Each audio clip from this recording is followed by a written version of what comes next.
Hi everyone, my name is Karen, this is my channel RatherBeReading, and today I'm bringing to you a What I Watched video.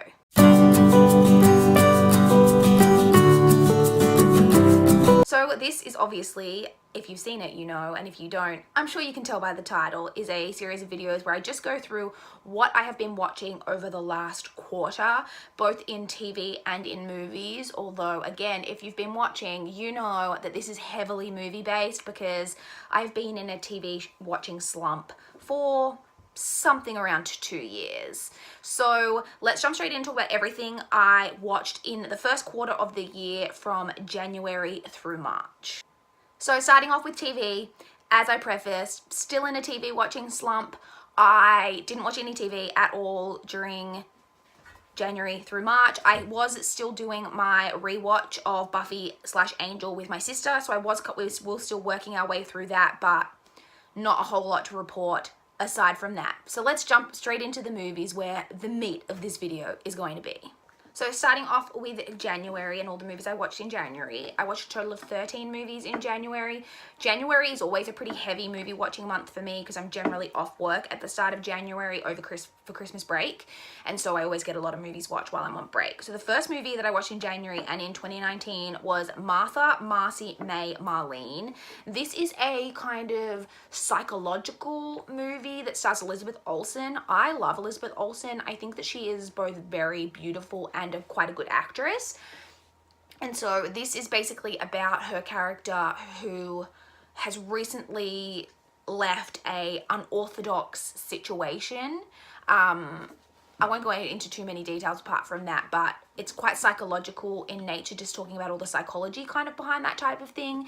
And I quite enjoyed it, and I ended up giving that 4 stars. I then watched a movie called Silkwood, which is a movie starring Meryl Streep and Cher from 1983. And this is a movie that's about Meryl Streep, who works at this kind of industrial plant type of thing. I can't remember exactly what they do there, but it's about her starting to speak out about the health and safety issues at this workplace, and then as a result of that, what happens to her, what the company do to her because of her speaking out. This movie was just okay. Like, I enjoyed parts of it. I always enjoy Meryl Streep.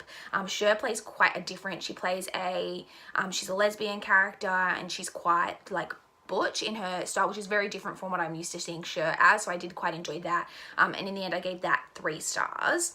I then watched X-Men The Last Stand, which is the last of the so the third in the original X-Men trilogy. So if you've been watching my What I Watched videos, then you know that I've recently been trying to start working my way through movie franchises and catch up on them. So I started off with Marvel, moved on to DC, and now I'm onto the X-Men one.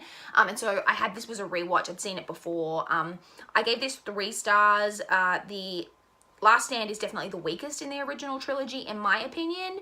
Not my favorite, but as with most superheroes movies, it was still pretty enjoyable, and I gave that 3 stars, like I said. I then watched a movie called The To-Do List, starring Aubrey Plaza. This is kind of a comedy that's about Aubrey Plaza, who is perhaps sexually inexperienced, and she makes a to-do list of all of the different sexual things that she wants to check off. I think it's over like a summer, and it's about her trying to check everything off on that list. It's kind of what you would expect. It's like a comedy, but like a raunchy type of comedy, which sometimes like I enjoy, you know, the occasional like silly, like raunchy type of comedy. It was okay. In the end, I gave it 3 stars.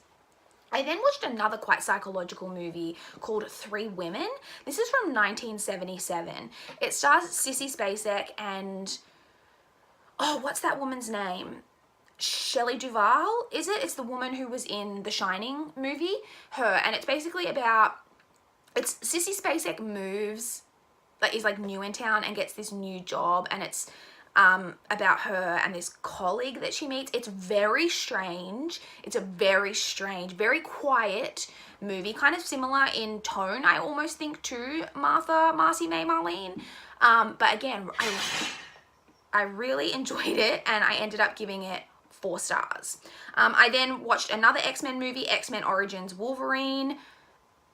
Definitely not the best in the X-Men universe. This one is the origins, obviously, of Wolverine, who is one of my favorite X-Men, of course. I always love Hugh Jackman. I'm Australian. I feel like you have to love Hugh Jackman if you're Australian. But again, not the best in this franchise, and I gave that 3 stars. I then watched a movie called 10-Inch Hero. This is, what movie year is this from? It's from 2007. It's basically about a woman who moves to a small, I think it's like a beachfront type of area, for reasons that you're not quite sure of exactly why she's moved there, but you get that she's got some kind of ulterior motive for moving there, and she gets a job at this like sandwich place, and it's basically almost like a found family type of story about the friendships and everything, the like family aspect of what's going on with the people who work at this sandwich shop. This I quite enjoyed. I enjoyed it more than I would have expected. It was just kind of a fun kind of contemporary, you know, found family friendship type movie, and I ended up giving that 3.5 stars. I then watched Christmas in Connecticut, even though it was mid-January. Christmas in Connecticut, this is from 1945, is just a typical kind of, you know, fun, light-hearted movie from back then, and I always enjoy those types of movies. They're nothing generally amazing for the most part, but I do always enjoy them, and I gave that 3 stars. I then watched X-Men First Class. So this is kind of the first of the newer X-Men, like of the newer like generation of X-Men movies, I guess you would say. I definitely think this is a step up from where the like more recent X-Men movies that had come out before that, and I quite enjoyed it, and I ended up giving it 4 stars. I then rewatched the movie The Duff because I had recently read the book and really enjoyed it, and I had previously seen the movie, and so I wanted to rewatch the movie and see what I thought of it. For me, the book is definitely stronger, no surprises there. The movie is quite different. They change a lot in the movie, but I do still enjoy it. It's just kind of a fun teen movie, nothing like amazing, but it's fun. I ended up giving that 3 stars. I then watched The Last of the Mohicans. This is a movie, so I attempted to read this book and I could not get through it. I DNF'd it pretty quickly, but I wanted to watch the movie because it was a movie that my in real life friend Emma, hi Emma, had mentioned as being a movie that she had always really loved, and so I watched it. The movie, I didn't finish the book, so I guess I can't judge, but I got through the movie and I actually quite enjoyed the movie. It's nothing like amazing in my opinion. I don't think I loved it as much as Emma does, but I did still really enjoy it, and I gave that 3.5 stars. The next movie that I watched was Wonder. This is another one that I watched because I had recently read the book. So Wonder is about a little boy named Augie who has a facial deformity, and it's about basically about him going to a real school for the first time. If you watch my channel, you know how much I loved this book and how emotionally affected I was by this book. The book is a 5-star for me. I don't think the movie quite got there, but it was still very good.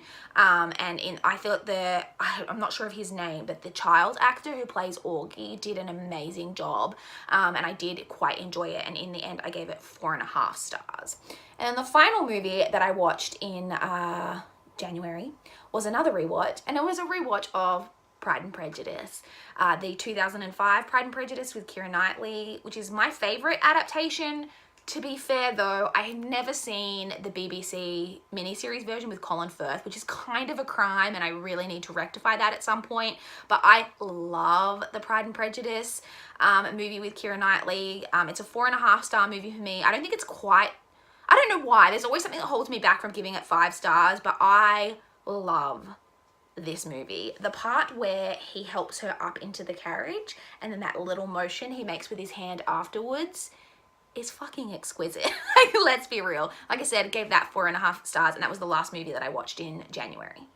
So now moving on to February, I watched a total of 9 movies in February. The first of those was How I Live Now. Now this is one that I know is based on a book, but I've never read the book. This movie's quite strange. I guess you would describe it as being post-apocalyptic.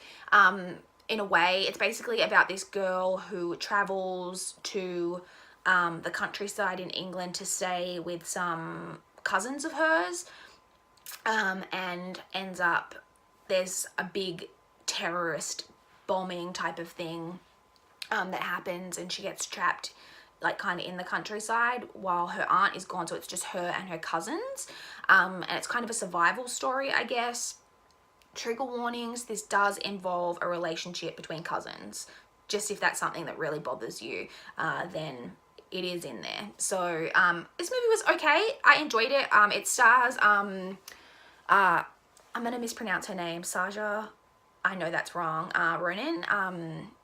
I'm sure you all know who she is. She's a great actress. I really love her.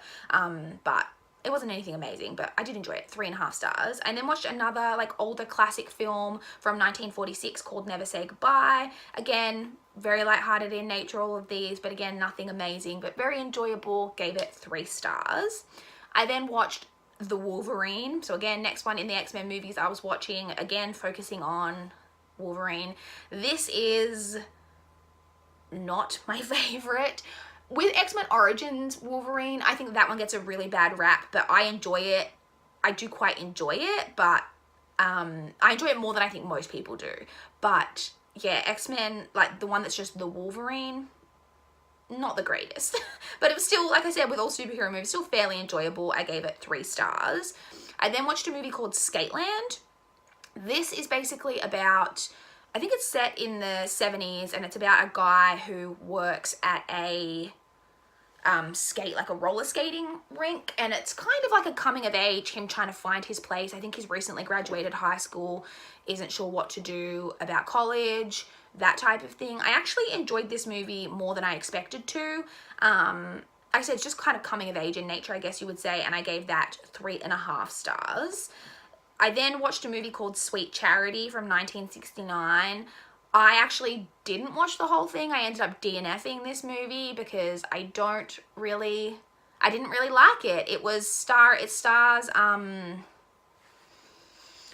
what is her name? Oh, Shirley MacLaine, like when she's obviously 69, when she's quite younger, and I was excited to see that, but as the movie was going on, I don't even know how much I watched, probably only like 20 or 30 minutes. I was like, this is just, I cannot get into this. I was not enjoying it at all. So I gave it 1 star, but yeah, I didn't finish it, to be perfectly honest. Next, I watched X-Men Days of Future Past. Again, the next X-Men movie. This one is good. We're like back kind of up into the better X-Men movies, in my opinion. Always really enjoy this one. And I get, to be perfectly frank, I have a massive crush on Michael Fassbender. Like, I adore Michael Fassbender. So that could always color any movie that he's in, I'm probably gonna like a little bit more, if I'm being perfectly honest. In the end, gave that one 4 stars. I then watched this movie called You Instead, which is basically about 2 people in 2 different bands, like, who are attending this music festival where they're both performing, and they have kind of a feud between them, and it's a girl and a guy, and they end up getting handcuffed together at the start of the festival, and it's about that kind of story. Kind of silly, nothing amazing, but enjoyable. Gave that 3 stars. Oh, and it stars, I don't know the actress's name, but the person who plays Tonks in the Harry Potter movies, she's the main female actress, if that interests you. Next, I watched Sierra Burgess Is a Loser. This is kind of a teen movie that got a little bit of buzz, partly because it stars Noah Centineo, who was into All the Boys I've Loved Before, but it was one of the kind of Netflix teen movies that like got a bit of buzz about it. I went on a night around to my sister's place with my niece. My niece was having some friends around. They're like 12, 13, and we watched some like girly teen movies, and this was the first one that we watched. I hadn't seen this one before. Not amazing, but enjoyable enough for me. I don't think this movie got quite a lot of hate, which I think was quite surprising, and I don't think I hated it as much as a lot of people did, but I don't think it's anything amazing. I gave it 3 stars. And then the final movie that I watched in February was on that same night, and it was a rewatch of The Kissing Booth. I had previously seen The Kissing Booth, but like I said, my niece and her friends wanted to watch it on this particular night. The Kissing Booth is very like guilty pleasure trash type of movie, but I really do enjoy it, even though I recognize that it's not great. And in the end, I gave that 3.5 stars of pure enjoyment. And now finally onto the movies that I watched in the month of March. I watched a total of 7 movies in March. The first of those was called Welcome Home, Roxy Carmichael. It's from 1990. It stars Winona Ryder. Winona Ryder lives in this small town and she's very strange, I guess you would say. And Roxy Carmichael is this girl who left the small town and has now kind of made it big, and the entire town is kind of obsessed with her, and she's coming back for this one night, for this function or whatever that's going to be on, and the whole town is in a massive uproar. That's basically the gist of what it's about. Again, nothing amazing, but enjoyable enough. I always love like Winona Ryder, like in her prime, like teen, like Winona Ryder. But yeah, nothing amazing. I gave that 3 stars. I then rewatched Deadpool. So I was kind of torn. So the Deadpool movies technically fall within the X-Men universe and the X-Men franchise, even though they are kind of separate. And so I wasn't sure whether I wanted to watch them as part of my X-Men rewatch, but I'm a completionist, and in the end I just couldn't not, because when you go to the X-Men like things, they're listed there, so I had to do it. So I rewatched it for its context in the X-Men franchise, even though it doesn't really have any context. It's a rewatch. I gave it 5 stars. I really love it's very explicit, all of those things, but I really, really enjoy it. I find it hilarious. Really, really enjoy. I think Ryan Reynolds is perfect as Deadpool. It's really his perfect role for him, let's be honest. And in the end, I gave that 5 stars. I then rewatched a movie called The Wedding Date. This is a movie that stars Deborah Messing and Dermot Mulroney and is a like rom-com.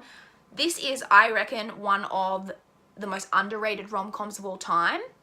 So the premise is that Deborah Messing is flying back to England, where she spent some years growing up, for her younger sister's wedding.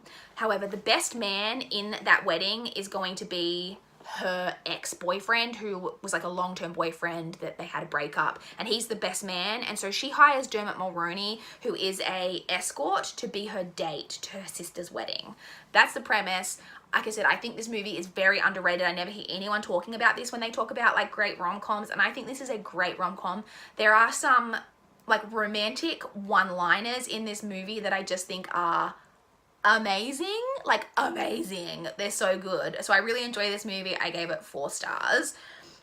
I then watched a movie called Green Street Hooligans, which I don't know how I'd never seen, because it's about football hooligans in the UK, and obviously my family, we call it soccer, but are big soccer fans.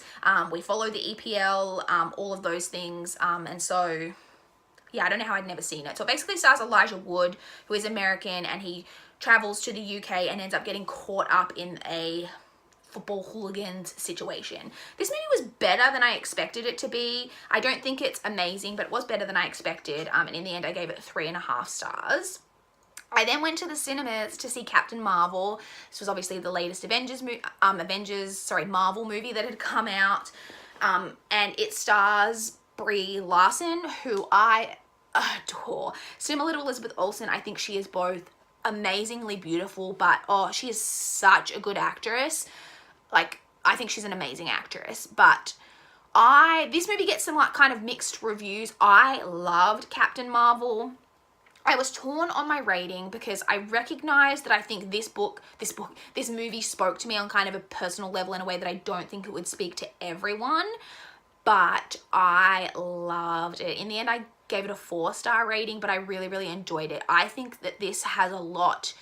There's one particular scene, which if you've seen the movie, I'm sure you know what I'm talking about, that I found so empowering, like as a woman. I thought it was just this amazing, not just as a woman, I think generally it's quite empowering, but even more so as a woman, I just thought it was really, really great. And I, like I said, gave that 4 stars.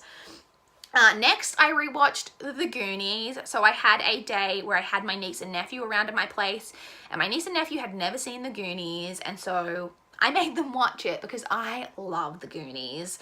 So if you don't know, this is a movie from 1985 that stars a group of kids who live in this small town that is basically all of the people who live there are being forced out because they're turning it into like a resort or something like that, and it's about them kind of going on this treasure hunt, basically. It is so enjoyable. It's like a classic, like children's type movie. I love it. I gave it 4 stars.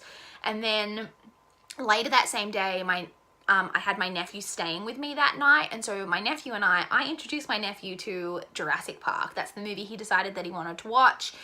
and it is only rated PG, so I don't know how the ratings work in other countries, but here PG is just like for parental guidance, so it's like anyone under the age of 12 should like watch it with a parental figure. And it was so funny because we were watching it. My nephew turns to me and goes, "This is intense. Are you sure this is just PG?" And I was just giggling to myself. It was so cute. But he really liked it, and I hadn't seen it in a few years. I own the original three X-Men, the original 3 Jurassic Park movies on Blu-ray, and so it is a movie series that I enjoy, but I hadn't seen it in a few years, and getting to see it like freshly through his eyes was a lot of fun because he did really enjoy it. And in the end, I gave that 4.5 stars. Like I said, it was a rewatch. I think that the original Jurassic Park movie, like, it's a classic, and it's the first movie, fun fact, that ever gave me nightmares when I first watched it as a kid. And so yeah, I did really enjoy my rewatch of that. So there you have it, you guys. Those are all of the movies and TV, kind of, I guess, that I watched in the first quarter of the year. There will be a link to my Letterboxd account down in the description box if you guys want to follow me and see my up-to-date. I log every movie that I watch on Letterboxd. Sometimes I write little reviews, most of the time not, but sometimes I do. But you can see all of the movies that I'm watching as I'm watching them and what I'm rating them. So yeah, you could check out that in the description box. I would love to chat with you guys about what movies you guys have been watching and enjoying, because I love movie recommendations just as much as I love book recommendations. So yeah, that's really all I have. So please like the video if you liked it. Please subscribe if you want to see more from me. But that is all I have for this video today. Bye guys.